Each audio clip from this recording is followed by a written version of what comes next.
Au Gabon, les autorités visent une croissance économique de 4% sur les 3 prochaines années. Cette croissance sera possible grâce au dynamisme des activités hors pétrole, avec notamment le renforcement de la production minière ainsi que l'accroissement de la production agricole grâce au programme Graines. Par ailleurs, la mise en place de nouvelles réformes et le plan d'accélération de la transformation devraient aider à booster l'économie du pays, selon des experts.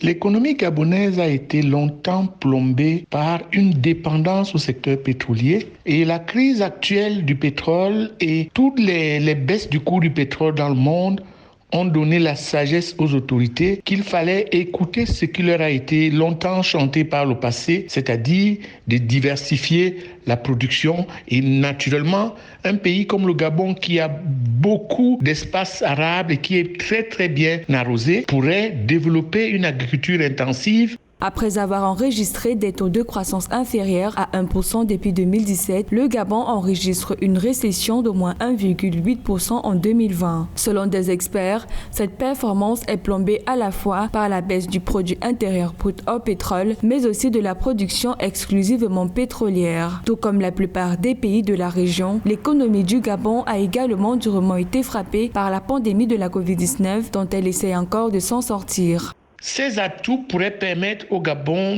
de créer un secteur industriel local et de redynamiser l'économie pour être beaucoup plus résiliente que par le passé où le pays dépendait exclusivement des recettes pétrolières. Et dans ce contexte, il va falloir d'abord donner une grande confiance au secteur privé, renforcer le secteur tertiaire en termes de compétitivité, et permettre au secteur primaire et au secteur tertiaire combiné d'avoir une production marginale capable d'être concurrentielle sur les marchés. Et bien sûr, tout cela doit être catalysé par le dynamisme des Gabonais. Autre facteur qui pourrait favoriser l'atteinte de ce taux de croissance est la transformation du bois qui pourrait, selon les autorités, renforcer sa position avec le maintien des activités de première et seconde transformation et la montée en gamme des troisième et quatrième transformations. Par ailleurs, un nouveau programme conclu avec le Fonds monétaire international dans les prochaines semaines est en gestation.